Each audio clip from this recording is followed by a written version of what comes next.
Kwenye sehemu ambayo imepita nimefundisha kuhusiana na hii sanamu, kakuonyesha kwamba kichwa chake ni cha dhahabu, mikono yake ni ya fedha pamoja na kifua chake. Nikaelezea kwamba kile kiuno na tumbo yake ni cha shaba, ambao ni ufalme wa Ugiriki ama ufalme wa Uyunani. Na hapo ndio nilikuwa nimeishia kwenye sehemu ambayo imepita. Sasa nataka nipige hatua kidogo ndio nifundishe kuhusiana na ufalme mwingine ambao unawakilishwa na hiyo minguu unaiona pale. Maandiko yanasema kwenye kile kitabu cha Danieli mlango wa 2 na mstari wa 40 nasema hivi: na ufalme wa 4 utakuwa na nguvu mfano wa chuma.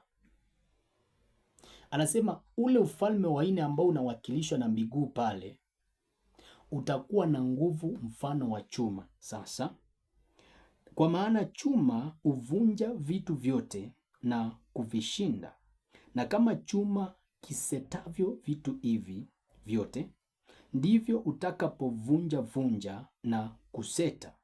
Na kama vile ulivyoziona hizo nyayo na miguu na vidole vyake kuwa nusu undogo wa mfinyazi na nusu chuma, ufalme ule utakuwa ufalme uliogawanyika, lakini ndani yake zitakuwako nguvu za chuma. Kama vile ulivyoonekana kile chuma kimechanganyika na undogo wa matope. Maandiko yasema kwenye mstari wa 42 ya kwamba kama vile vidole lakini tuishie pale. Maandiko yasema kwamba kwenye hii sanamu utaona miguu yake ni ya chuma, lakini pia chini utaona kuna vidole 10. Mguu mmoja uko na vidole 5 na mguu mwingine uko na vidole 5.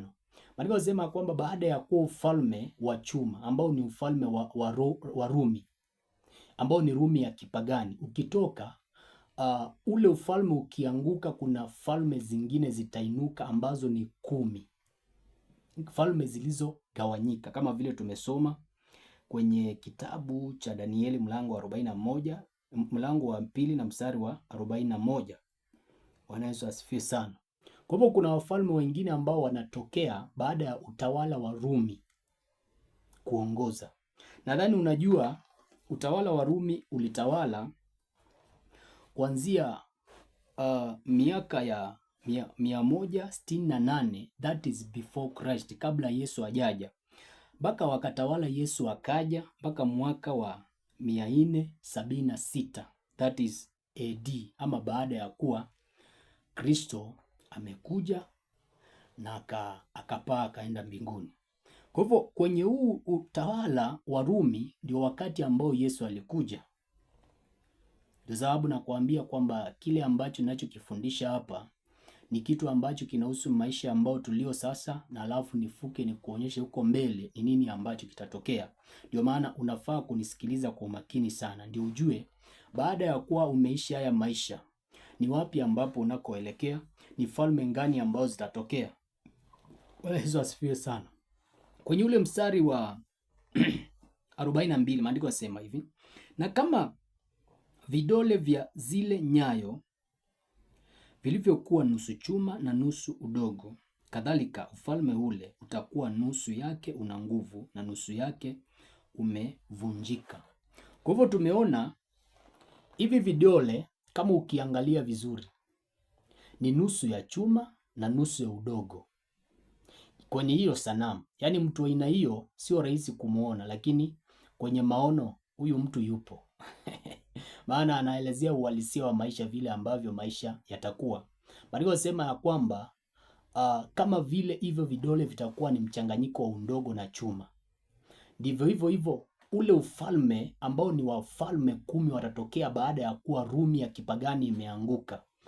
Falme zile ambazo zitatokea ama wale watawala watatokea, watakuwa wako na nguvu upande mmoja na falme zingine hazina nguvu. Yaani kuna falme zitakuwa na nguvu na zingine zitakuwa hazina nguvu. Sijui kama unanielewa. Sasa 43 hapo ndio nataka unisikilize kwa makini. Nasema hivi: na kama vile ulivyokiona kile chuma kimechanganyika na undogo wa matope, watajichanganya nafsi zao na mbegu za wanadamu, lakini hawatachangamana kama vile chuma kisichopachangamana na undogo. Maandiko yanasema kama vile umeona kwenye ile sanamu kwenye ile sanamu vidole vimechanganyikana, kuna nusu chuma na nusu udogo. Maandiko yanasema watawala ambao watakuwako watajaribu kujichanganya na mbegu za wanadamu, lakini hawataweza kuchanganyika.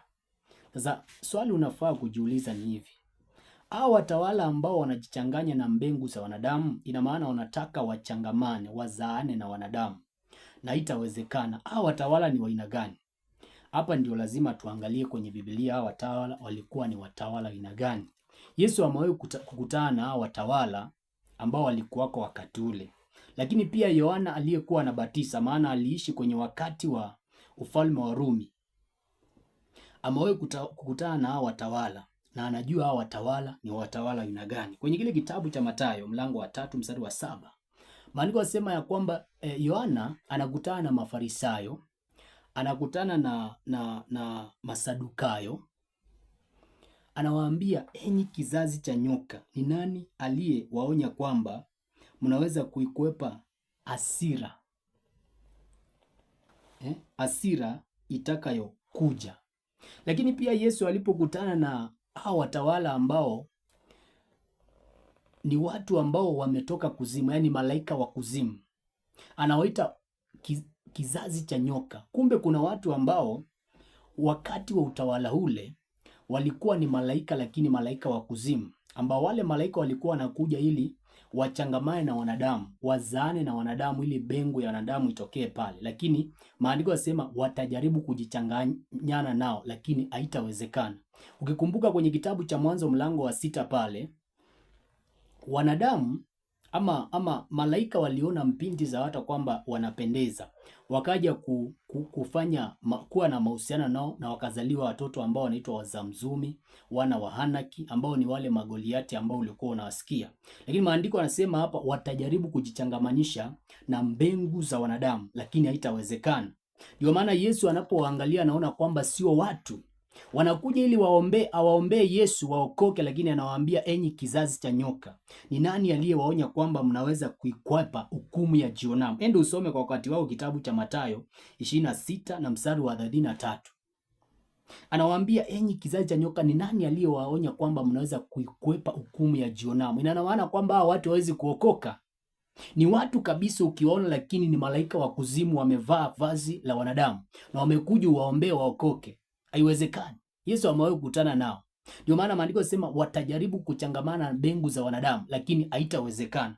Lakini pia kwenye kitabu cha Mathayo 23 mstari wa 33, maandiko yanasema hivi: enyi kizazi cha nyoka, mwawezaje kunena mema mkiwa wabaya? Yesu anakutana na wale ambao ni malaika wa kuzimu, watu ambao sio watu kabisa, ni malaika wa kuzimu, wamekuja ili kujaribu Yesu, ili kwamba kuja kuleta madhara duniani. Anawaambia, enyi kizazi cha nyoka, ni nani anawaambia kwamba mnawezaje kunena mema mkiwa wabaya?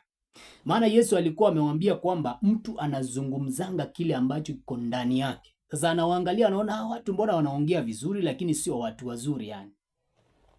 Bwana Yesu asifiwe sana. Kwa hivyo maana hiyo andiko ambayo inasema ya kwamba watajaribu kuchangamanisha na mbegu za wanadamu, lakini haitawezekana, ndio hiyo sasa. Lakini 36 I think nimesoma, 43 tumesoma, na tumesoma hizo vitu zote. Nadhani kuna vitu ambavyo umeelewa pale. Nataka nipige hatua niende nikuonyeshe sasa unabii wa mtu anaitwa Danieli. Maana Danieli aliota ndoto ambayo inafanana kabisa na hii ndoto ya Nebukadneza, lakini kuna madini, kuna vitu zingine ambazo aliziongeza pale ndani, ambazo zile vitu zitakusaidia kuelewa sana ule utawala ambao utakuja baada ya kuwa wewe uko hapa duniani ama umetoka hapa duniani. Sijui kama unanielewa. Kwa hivyo nisikilize kwa umakini. Nataka tusome kwenye kile kitabu cha Danieli mlango wa 7 ndoto ya Danieli, maana hii ilikuwa ni ndoto ya Nebukadneza.